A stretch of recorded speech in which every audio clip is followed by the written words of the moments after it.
Pipa seperti ini dia. Jadi kan adalah air dari sungai. Dari sungai aja seperti ini, nanti kita akan bongkar di umur 5-6 bulan lah sekalian aja. Kita tanam di dasar, masuk ke filter. Kita intip sistem filtrasinya. Ini adaptasi dari sistem ras yang saya lihat di air sudah diendapkan. Nah, kita ganti total di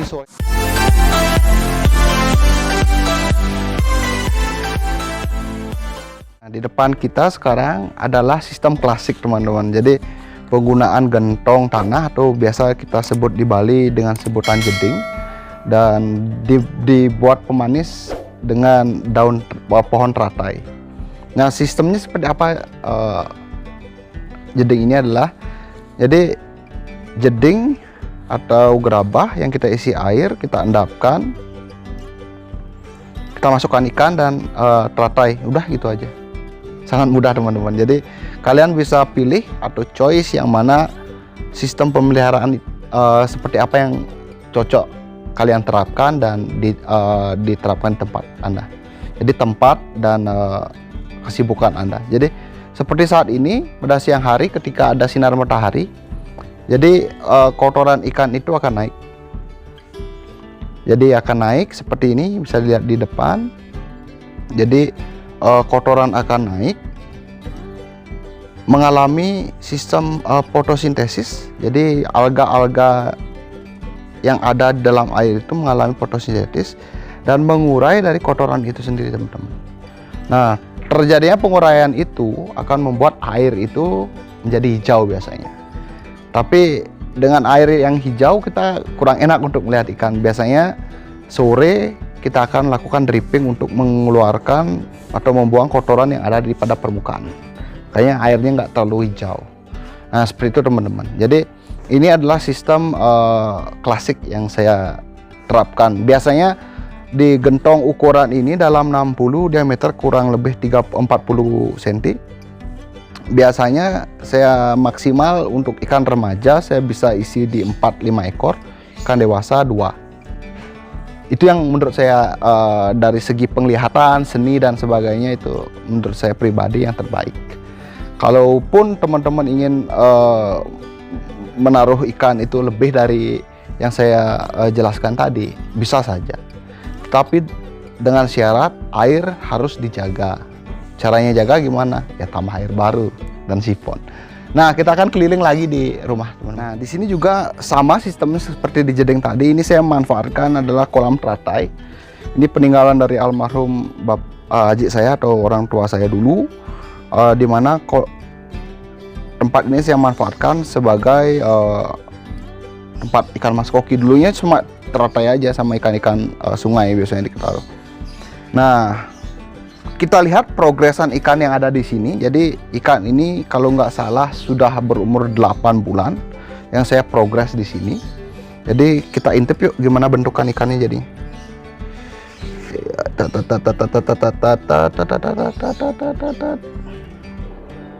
Gak susah, teman-teman. Nah, ini seperti ini alganya, teman-teman. Saya masih cari ikannya. Nah, ini dia. Mudah sekali. Nah, bisa dilihat, teman-teman. Nah, ini bentuk ikannya yang saya progres di dalam jeding. Bisa dilihat hasilnya. Ini ikan saya dapat dulu sebanyak 4 ekor. Saya dapat dari Gede Panjer. Ini salah satu ikannya yang saya progres di dalam pot teratai. Ya. Nah, jadi ada sih banyak pertanyaan dari teman-teman penghobi baru atau penghobi ikan mas koki Bali yang baru. Beli Dewa, umur berapa sih ikan mas koki itu mutasi? Pengalaman yang saya alami di kolam atau di rumah. Jadi ini ikan ini baru berumur 8 bulan. Jadi dia bermutasi di umur 8 bulan. Jadi kita belum bisa memastikan di umur berapa sih ikan mas koki itu bermutasi seperti itu.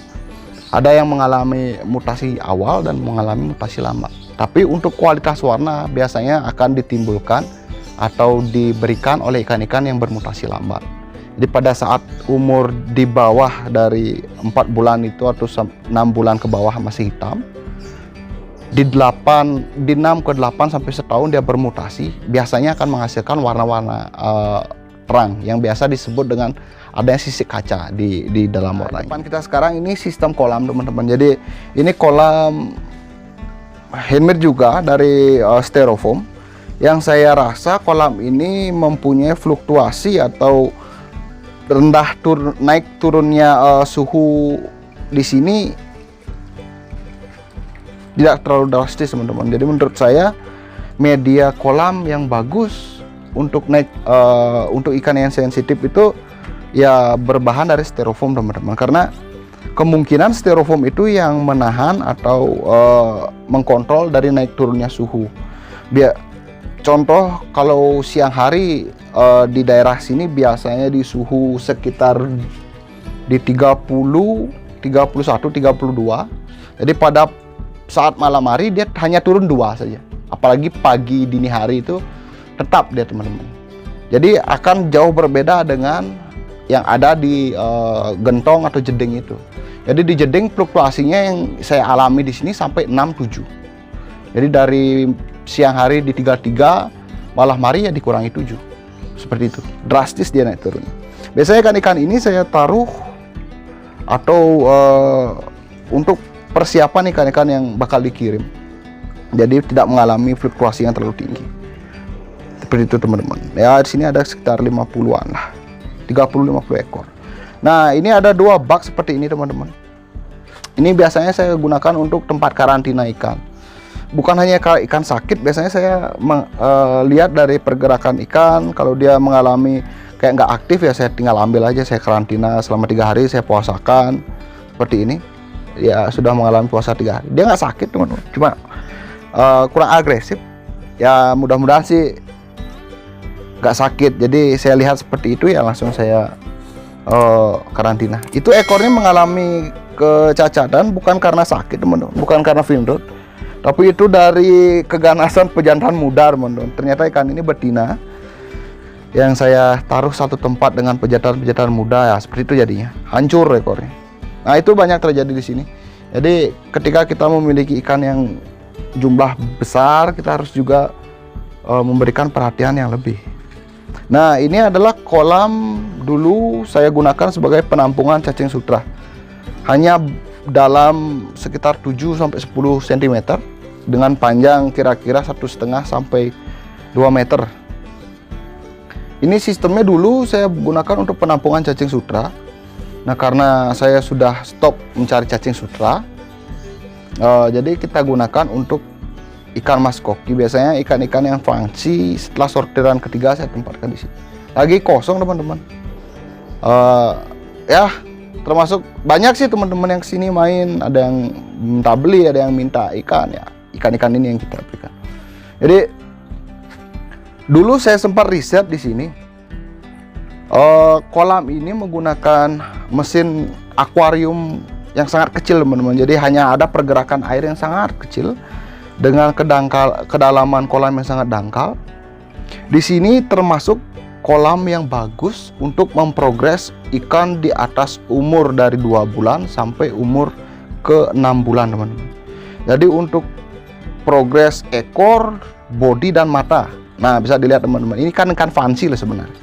Ikan yang tidak masuk ke kualitas A, yang dulunya waktu kecil dia grade C.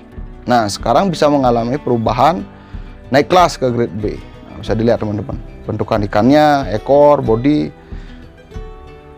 Dari segi apa saya bisa mengatakan itu grade A, B, dan C teman-teman. Jadi banyaknya faktor penyortiran dari bentuk bodi, arah mata, panjang pendeknya ekor. Nah itu juga mempengaruhi dari kualitas. Nah seperti ini teman-teman, ikan yang ini bisa dilihat dia arah ke ekor sutra ya teman-teman. Dulunya ini adalah ikan fancy teman-teman. Nah karena berjalannya waktu grade-nya malah ke ikan yang bagus.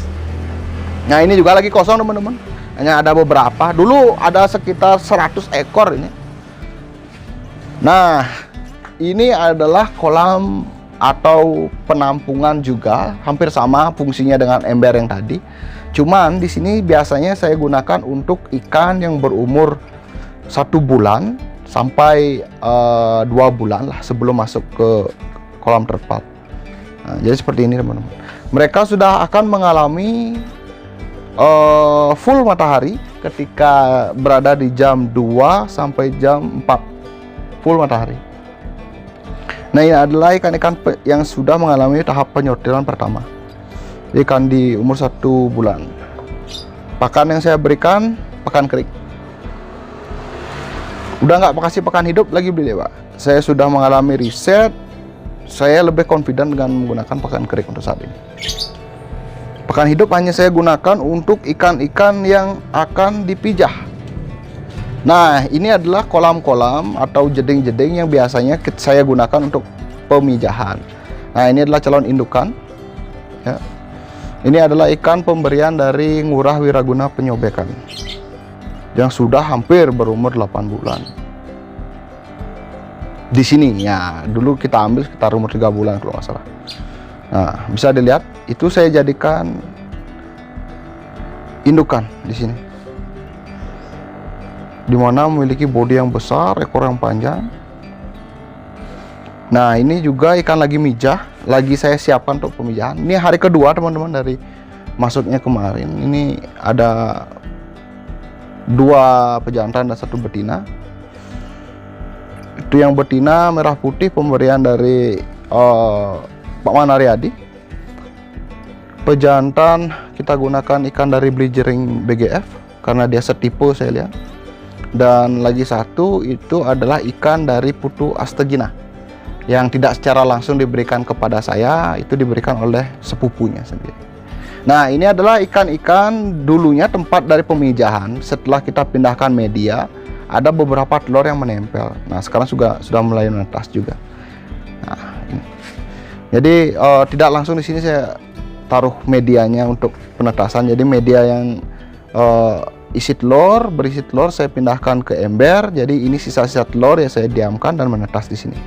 Nah, ini hampir semua sih burayak sama larva.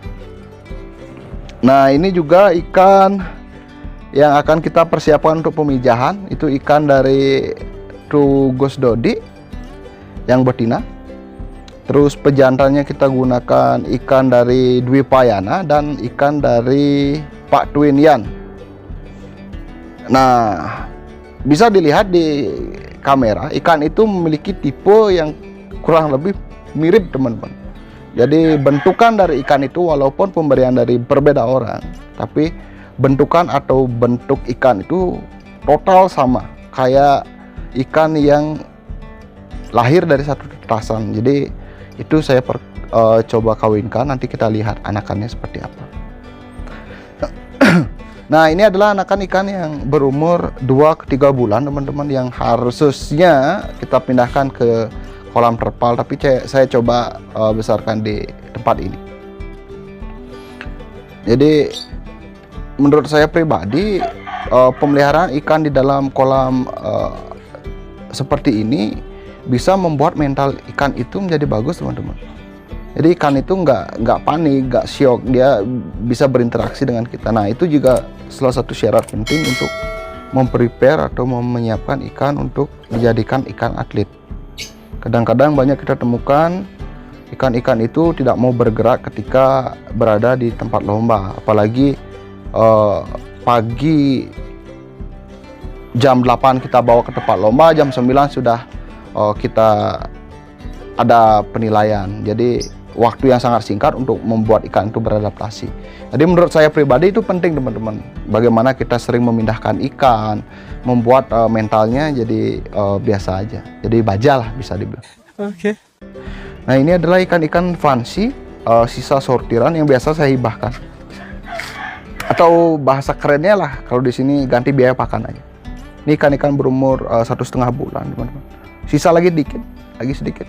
Biasanya ini sortiran ke 2 ya, spak 3, spak 2 seperti itu, belahan ekor 2, belahan ekor. Tapi ada sih beberapa belahan ekor 2 yang saya keep teman-teman. Jadi saya artinya sudah memulai melihat spak 2 itu keren sama kayak spak 3 itu. Ada beberapa spak 3 atau spak 2 yang menurut saya bagus, jadi saya keep. Itu dulu sih saya lihat ketika ada lomba-lomba ikan mas koki, ada kelas perlombaan spak 2, ada kelas spak 3 ya. Jadi saya keep aja yang spak 2 seperti di depan ini. Nah ini juga sisa media yang menetas. Nah itu anak-anakan spak 2 semua. Coba saya keep. Nah teman-teman, di depan kita ini adalah ikan dimana saya pelihara dengan menggunakan sistem akuarium dan filtrasi menggunakan top filter. Jadi akuarium berukuran 50, tinggi 50, lebar 1 meter, menggunakan sistem filtrasi seperti yang kalian lihat di sekarang. Nah, sistem filtrasinya ada beberapa chamber. Chamber pertama mekanis tetap, kedua biologis, ketiga biologis, dan keempat tempat keluarnya air. Jadi yang pertama kita menggunakan spon. Kita menggunakan spon hitam yang paling atas. Ya, di bawahnya kita menggunakan biobol. Nah, di sebelahnya kita sudah menggunakan batu sikat lagi, teman-teman. Nah, saya taruh beberapa tanaman rambat yang katanya berfungsi untuk menetral atau bisa digunakan untuk pengkonsumsi dari amoniak. Jadi mereka memakan amoniak itu dan juga membuat pandangan lebih enak lah, teman. Nah, bisa dilihat dari atas bentukan ikan mas koki yang ada di sini. Ini ikan-ikan 80% anakan ikan di sini, teman-teman. Anakan pertama kita. Ya, sudah mengalami sekitar umur 1 tahun 8 bulanan lah. Ya, bisa dilihat body, mata, ekor. Itu ikan anakan dari patut amputre yang kita crossbreed dengan ikan goose bob. Tetap dengan ekor yang panjang, body yang bulat, mata simetris ke depan. Ikan kebanggaan saya, kesayangan lah bisa dibilang.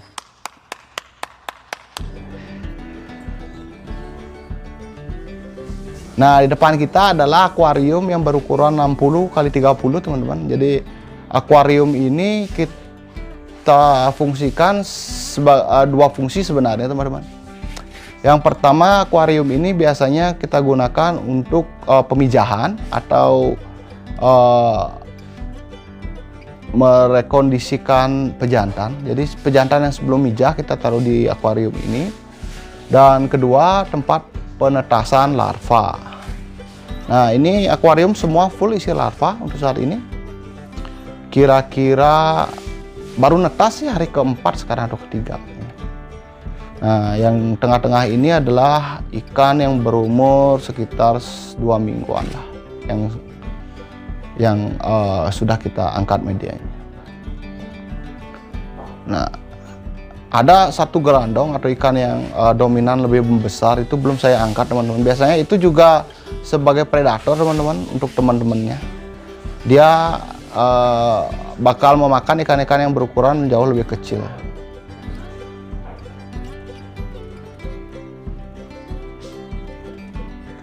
Tetap kita menggunakan sistem biofoam untuk memelihara air, karena ikan mas koki sendiri yang saya alami, karena saya kesusahan air di sini, teman-teman. Jadi air yang kita gunakan adalah air pump, jadi kita tidak bisa menggunakan air itu secara langsung. Nah, pengalaman saya dengan menggunakan air pump, ya minim kita harus mengendapkannya dulu. Jadi itu salah satu kendala untuk pemeliharaan buraya di sini.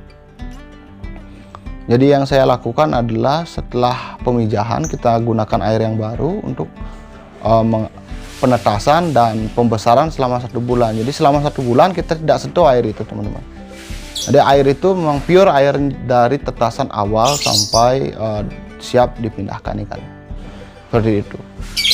Saya pernah mengalami sekali, padahal air itu sudah saya hanya ganti sekitar 20%, tetap mengalami kematian.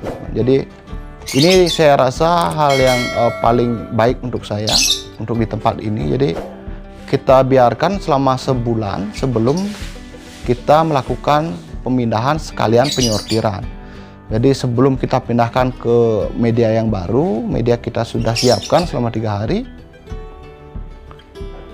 Jadi ketika kita melakukan penyortiran, air yang di tempat baru sudah siap.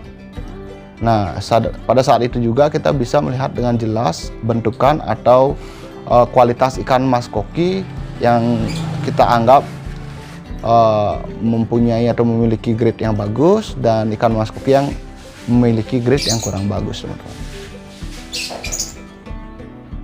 Nah, banyak teman-teman yang tanya, pakan apa sih yang prefer untuk Blidewo gunakan di farm? Untuk saat ini saya lebih prefer ke pakan buatan sendiri, teman-teman. Jadi saya lebih confident untuk di air, pertumbuhan ikan, dan pengen ikan itu cepat besar atau kita rem ikan, bisa. Saya gunakan ini lebih confident. Jadi pakan ini adalah pakan kerik yang saya sudah riset, kalau nggak salah 9 kali pembuatan sih, yang sudah saya usahakan, artinya sudah saya riset sama 9 kali. Ini pakan yang menurut saya terbaik untuk saya. Jadi saya bisa ngepus ikan pakai pakan ini, saya bisa mendayat ikan juga untuk pakan ini. Nah, yang terutama adalah di kualitas air, teman-teman. Jadi kualitas air nggak cepat amoniak meledak. Jadi ada beberapa teman-teman yang beri informasi tambahan diberikan ini, penambahan seperti udang, lemuru, ikan-ikan yang lain. Menurut saya bagus sekali untuk protein ikan, tapi itu akan kembali lagi ke penggunanya. Kalau saya kurang cocok menggunakan protein high, karena mungkin kualitas air di sini yang kurang cocok menggunakan high protein. Nah, ada juga beberapa teman-teman yang menanyakan apa sih media yang bagus untuk digunakan pada saat memijah. Kalau saya prefer ke ini, teman-teman, ke kemoceng. Bukan kemoceng sih, tali rapia yang kita ikat batu seperti ini. Nah, setelah tali rapia ini, kenapa sih saya prefer ke tali rapia? Karena pertama saya menggunakan ganggeng. Ganggeng itu saya rasa kurang bagus. Karena apa? Pertama, ganggeng itu ketika ikan itu melakukan pemijahan, dia ada beberapa ganggeng yang rusak, jadi yang rontok. Nah, ganggeng yang rontok itu ketika kita angkat ganggeng yang atau media telur itu setelah hari keempat, biasanya akan mengalami pembusukan, teman-teman.